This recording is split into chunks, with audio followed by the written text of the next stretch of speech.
Bangla addition Ilias কি পরিচালনা করে, সেজন্য বাংলা এডিশন বন্ধ করবেন? তাহলে এবারে বলেন আপনি। যে চ্যানেল 24 এর মালিক এই হামিম গ্রুপের, সে বললো প্রথমত হাসিনাকে চায়, দ্বিতীয়ত হাসিনাকে চায়, শেষ পর্যন্ত হাসিনাকে চায়, তখন কানের মধ্যে জানিয়ে কথাগুলো বাটপার গুলো জাতির সাথে বেইমানি করেন। যদি ডেইলি স্টার এবং ভাঙ্গাটা অন্যায় হয় তার বিচার করেন, কোনো সমস্যা নেই। তার আগে যে হাদিস 7 দিন আগে গুলি লাগলো, 7 দিনও ধরতে পারেন না, পুলিশ কি স্টেটমেন্ট দিচ্ছে, কোথায় আছে না আছে জানি না। আপনি 54-এ আপনি কিভাবে মানুষকে ধরতেছেন? আপনি তো কথা দিলেন, এই আইন উপদেষ্টাকে বলতেছি, আপনি 54-এ ধরতে পারেন, তাহলে আপনার এক্স ওয়াইফকে ধরেন না কেন? সে মৃত্যুদণ্ড ঘোষণা করতেছে আমাদের, আপনার কানে ঢোকে না? বেঈমান কোথাকার, হাতির রক্তের সাথে বেঈমানি করে আপনি 54 প্রয়োগ করে আবার সেই কি করতেছেন, দাড়ি টুপি আলাদা ধরতেছেন। আমার মাদ্রাসার ছাত্ররা কি ভুলে গেছেন যাত্রাবাড়িতে কিভাবে রক্ত দিয়েছে? এই রক্তের উপর বেঈমানি করতে আপনার লজ্জা লাগে না? লজ্জা লাগে না আপনার? যখন যমুনা টিভিতে আমি প্রতিবাদ করলাম তখন খুব গায়ে লেগে গেল না, ফসকে লেগে গেল না? যমুনা টিভির মালিককে এখন এত কিছু করতে পারেন 54-এ, জাতীয় পার্টিকে নিষিদ্ধ করতে পারেন না?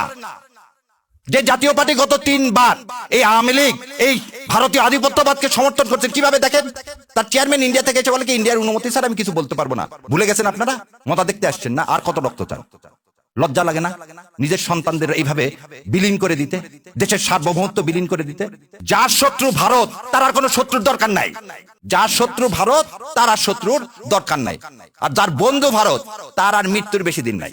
আমি জানি না আমার বিএনপির ভাইরা এই আনন্দবাজার পত্রিকার তারা বিবৃতি দিয়ে জানাবেন, যদি বিবৃতি দিয়ে না জানান আপনাদের মাধ্যমে জাতির কাছে বলে যাচ্ছি, বিএনপির তার মৃত্যু সন্নিকট। যদি ওই তথ্য সত্য হয়, আপনি ভারতের কাছে দস্তখত দিয়ে যদি এদেশে আসেন, তাহলে আপনার মৃত্যুর সন্নিকটে। আপনার বাবা রক্তের সাথে তাহলে আপনি বেইমানি করতেছেন, আপনার মায়ের রক্তের সাথে আপনি বেইমানি করতেছেন। আপনার বাবা তালপট্টি দ্বীপ দেয়নি বলে শেখ হাসিনাকে এখানে ঢুকানোর 17 দিনের মাথায় আপনার বাবাকে করা হয়েছে।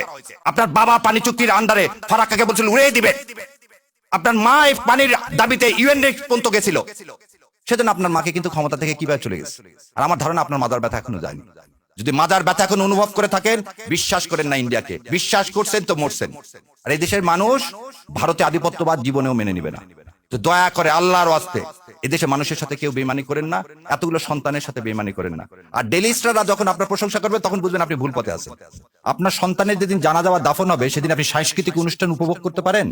একজন সাংবাদিক তিনি চ্যানেল 24-এ বললেন কি, আমি সাংস্কৃতিক অনুষ্ঠান উপভোগ করছিলাম, যখন শুনলাম এই চ্যানেল প্রথম আলো এবং ডেইলি স্টারে আগুন দেওয়া হয়েছে, আমার গা শিহরিত হয়ে উঠল। আমি তাদেরকে বলতে চাই, আপনার সন্তানের চেয়ে ওই বিল্ডিং এর মূল্য আপনার কাছে বেশি। এই ভারতীয় আধিপত্যবাদ বন্ধ করেন, এই নাটক বন্ধ করেন। আপনি 2.5 ঘন্টা পরে এসে কিভাবে দাউ দাউ করে একটা বিল্ডিং জ্বলতেছে 4 তলা পর্যন্ত, তার মধ্যে ঢোকেন কিভাবে? তাহলে আপনি জানেন কারা আগুন দিয়েছে? এই আগুনের সহযোগী আপনি, নাহলে আপনি এই বিল্ডিং এ ঢুকলেন কিভাবে 2.5 ঘন্টা পর? কত বড় মিথ্যাচার যে সেদিন নাকি ফায়ার ব্রিগেডকে ঢুকতে দেওয়া হয়নি, তাহলে আপনাকে ঢুকতে দিল কিভাবে? আবার এর সাথে আপনি লিঙ্ক করেন কি দাড়ি টুপি। আপনাদের লজ্জা হয় না? যাত্রাবাড়িতে দেখেন, যাত্রা আপনি একটা জিনিস বলেন, সেরাটনে সামনে বিআরটিসি বাসে গান পাউডার দিয়ে আগুন ধরে জীবিত মানুষগুলোকে পুড়ে মারল কে? আওয়ামী লীগ। এই যে এই গত 1 মাসে যত বাস পুরাইছে কে? আওয়ামী লীগ। বিহঙ্গ পরিবহনের বাস কে পুরাইছে? আওয়ামী লীগ। আওয়ামী লীগ আর রসারা পুরাপুরির কাজ কি করে? এবার আরো বলেন, আমার ভাই বলে গেল, শোনেন, বিডিআর হত্যাকাণ্ডের প্রথম 2 জনকে পুড়িয়ে মারা হয়েছিল। বিটিআর হত্যাকাণ্ড করে পিলখানায় প্রথম 2টা ডেড বডিকে পুড়িয়ে ফেলে দেওয়া হয়েছে। আশুলিয়াতে পুলিশকে কে বুদ্ধি দিল এই ডেড বডিগুলোকে, আমার জুলাই যোদ্ধাদেরকে পুড়িয়ে ফেলার? এই একই কাজ আপনি আবার করলেন। পুড়িয়ে ফেলার রাজনীতি আমরা করি না। আমরা সবসময় বলি কি, হাদির কথাটাকে বলি, মৃত্যুর ফয়সাল আসমান জমিনে করে। সেই জন্য আমরা সবসময় বুক পেতে ঘুরে বেড়াচ্ছি। আমরা কাউকে মেরে কোনো ইস্যু তৈরি করতে চাই না। আর আপনার এই ইস্যুগুলো কেন? যখনই হাদির কি ছিল? হাদির একটা আহ্বান ছিল। কি আহ্বান? যে ভারতীয় আধিপত্যবাদ থেকে মুক্তি। সেটাকে এই নুরুল কবির সাহেব কি বলেন, উনি ধর্মভিত্তিক কি দেশ, ধর্মভিত্তিক শাসন ব্যবস্থা কায়েম করতে চান। এটা তো আমার কর্তব্য, এই দেশ ইসলাম কায়েম করা। 90% দেশের যেখানে মুসলমান, সেই দেশে আপনার কিভাবে এইভাবে সাহস হয় বলার? আপনি একবারও তো বললেন না, যখন আওয়ামী লীগ এসে এই সংবিধান থেকে বিসমিল্লাহির রহমানির রহিম, আল্লাহর উপর পূর্ণ আস্থা ও বিশ্বাস এগুলো তুলে দিলেন, তখন মুখে কুলি পাতলেন। ও তার সমস্যা, প্রথম আলোকে এই ভেঙে চুরে আগুন দিয়ে এটাকে কোনোভাবে সমর্থন করতেছি না, কিন্তু আবারও বলতেছি, এটা আপনারাই করালেন। এই নাটক করিয়ে আপনারা কি করতে চাচ্ছেন? হাদির মৃত্যুটাকে, হাদির এই যে আত্মত্যাগকে আপনারা সাবসার্ভিয়েন্ট করতে চাচ্ছেন, আমাদেরকে বোকা পাইছেন। এবার দ্বিতীয় কথা বলি, যদি ডেইলি স্টার এবং ভাঙ্গাটা অন্যায় হয় তার বিচার করেন, কোনো সমস্যা নেই। তার আগে যে হাদিস 7 দিন আগে গুলি লাগলো, 7 দিনেও ধরতে পারেন না, পুলিশ কি স্টেটমেন্ট দিচ্ছে, কোথায় আছে না আছে জানি না। আপনি 54-এ আপনি কিভাবে মানুষকে ধরতেছেন? আপনি তো কথা দিলেন, এই আইন উপদেষ্টাকে বলতেছি, আপনি 54-এ ধরতে পারেন, তাহলে আপনার এক্স ওয়াইফকে ধরেন না কেন? সে মৃত্যুদণ্ড ঘোষণা করতেছে আমাদের, আপনার কানে ঢোকে না? বেঈমান কোথাকার, হাতির রক্তের সাথে বেঈমানি করে আপনি 54 প্রয়োগ করে আবার সেই কি করতেছেন, দাড়ি টুপি আলাদা ধরতেছেন। আমার মাদ্রাসার ছাত্ররা কি ভুলে গেছেন যাত্রাবাড়িতে কিভাবে রক্ত দিয়েছে? এই রক্তের উপর বেঈমানি করতে আপনার লজ্জা লাগে না? লজ্জা লাগে না আপনার? এবার আসেন, ধরে নিলাম তর্কের খাতিরে যে বাংলা এডিশনের প্রতিষ্ঠাতাকে ইলিয়াস ভাই, ধরে নিলাম তিনি প্রভোকেট করছেন, তিনি করার জন্য এই বিল্ডিং ভেঙে দিছে। খুব ভালো কথা, তার জন্য ইলিয়াস ভাই কি করছেন, পার্সোনাল ফেসবুক বন্ধ করে দিচ্ছেন। ইলিয়াস ভাইয়ের বিরুদ্ধে আপনি দেন, বাংলা এডিশন ইলিয়াস কি পরিচালনা করে, সেজন্য বাংলা এডিশন বন্ধ করবেন? তাহলে এবারে বলেন আপনি।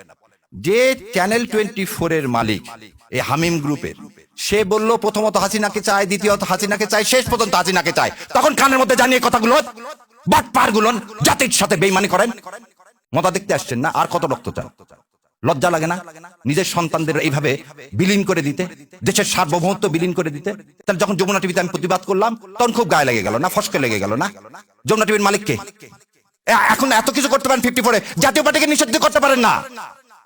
যে জাতীয় পার্টি গত 3 বার এই আওয়ামী লীগ এই ভারতীয় আধিপত্যবাদকে সমর্থন করছেন, কিভাবে দেখেন? তার চেয়ারম্যান ইন্ডিয়া থেকে এসে বলে কি ইন্ডিয়ার অনুমতি স্যার আমি কিছু বলতে পারবো না। ভুলে গেছেন আপনারা? এই হচ্ছে স্বাধীন নাগরিক, এই হচ্ছে স্বাধীন দেশ।